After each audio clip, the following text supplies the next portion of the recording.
नमस्कार, मैं हूं आपके साथ राखी लांबा और आप देख रहे हैं न्यूज एक्सप्रेस। तो राजस्थान में 7 विधानसभा सीटों पर उपचुनाव हो रहे हैं और ये उपचुनाव भजन लाल शर्मा के लिए काफी महत्वपूर्ण है, क्योंकि ये कहा जा रहा है, सूत्रों के हवाले से खबर है कि अगर इन उपचुनावों में बीजेपी को जीत नहीं मिली तो भजन लाल शर्मा से उनकी कुर्सी छीन ली जाएगी और हो सकता है कि राजस्थान को एक नया सीएम मिले।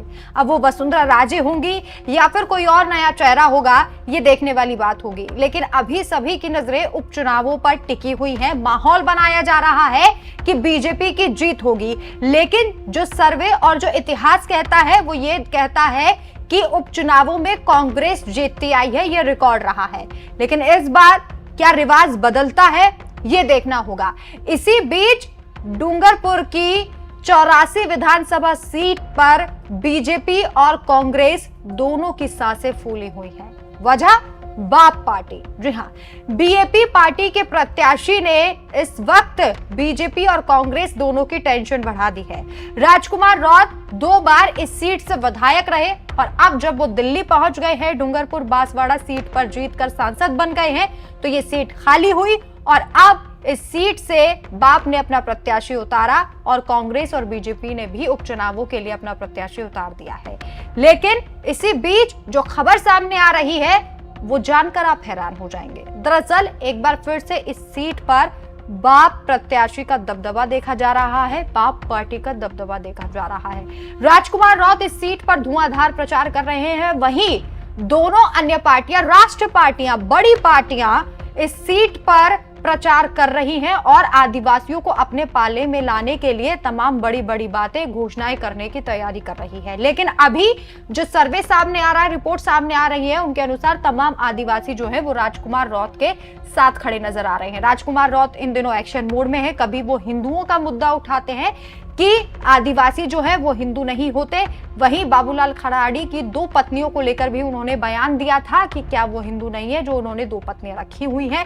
इस तरीके से बयानबाजी चल रही है और शायद इन्हीं बयानों का फायदा राजकुमार रौत को मिल रहा है। इस सीट पर चौंकाने वाले सर्वे सामने आ रहे हैं। डूंगरपुर की 84 विधानसभा सीट पर उपचुनाव में भारत आदिवासी पार्टी ने बीजेपी और कांग्रेस की सांसें फुला दी है। अब यहां पर बाप के दबदबे को तोड़ना दोनों पार्टियों के लिए चुनौती बन गया है। ये सीट लगातार 2 बार से आदिवासी बहुल्य पार्टियों, पहले बीटीपी और अब बीएपी के नेता राजकुमार रौत के कब्जे में रही है। यहां पर बीजेपी और कांग्रेस दोनों ही पार्टियां आदिवासियों के वोटों में सेंध लगाने की कोशिश कर रही हैं और वहीं तीसरी तरफ बाप पार्टी ने अपने वोटर्स को पूरी तरीके से मजबूत कर लिया है। इस वक्त सभी की नजरें 84 विधानसभा सीट पर टिकी हुई हैं और आदिवासियों को अपने पाले में लाने की कोशिश की जा रही है। आपको यह भी बता दें कि बाप किसी भी हालत में इस सीट को नहीं छोड़ना चाहती, क्योंकि ये बाप की अब परमानेंट सीट बन चुकी है, क्योंकि 2 बार राजकुमार रौत यहां से विधायक रहे और सांसद यहां की लोकसभा सीट से चुने गए हैं। अब आपको इस सीट का इतिहास भी बता देते हैं। 84 सीट का इतिहास। अब तक 12 बार हुए चुनावों में आधी बार कांग्रेस जीती है। कभी ये पहले कांग्रेस की परंपरागत सीट रहती थी। 84 विधानसभा सीट पर भाजपा को 1967 से लेकर 24 साल बाद 1990 में पहली बार जीत मिली थी। 2018 से ये सीट कांग्रेस और बीजेपी से छिन गई। राजकुमार रौत 2018 में बीटीपी से विधायक बने, उसके बाद 2023 में बीएपी विधायक बने। इस दौरान रौत ने आदिवासी समाज के साथ मिलकर यहाँ अपनी नई पार्टी बीएपी को काफी मजबूत कर दिया। रौत ने साल 2023 का विधानसभा चुनाव इस सीट से 69,000 के बड़े अंतर से चुनाव जीता था। इससे पहले कभी किसी ने इतने बड़े मार्जिन से यहां से जीत हासिल नहीं की थी, लिहाजा यहां कांग्रेस और बीजेपी बुरे तरीके से फंस गई है।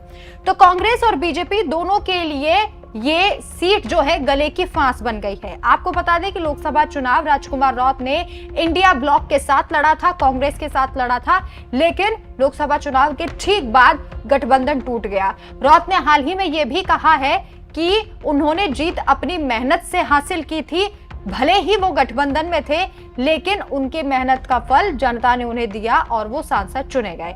अब इस सीट पर जिस तरीके के समीकरण बन रहे हैं, उनके अनुसार राजकुमार रौत की पार्टी जीतती हुई नजर आ रही है। हालांकि देखना होगा क्या जो सर्वे है वो बदलता है, क्या आदिवासी लोगों का मन बदलता है और इस सीट पर बाप पार्टी को झटका लगता है या फिर बाप पार्टी जीतती है, ये देखना होगा। वैसे आपकी राय में क्या आपको भी लगता है कि राजकुमार रौत इस सीट से एक बार फिर से जीतेंगे, उनकी पार्टी का सदस्य जीतेगा, उनकी पार्टी का प्रत्याशी जीतेगा, या फिर कांग्रेस और बीजेपी से इंतमारी लगा सकती हैं? आप अपनी राय हमें कमेंट करके जरूर बताएं। नमस्कार।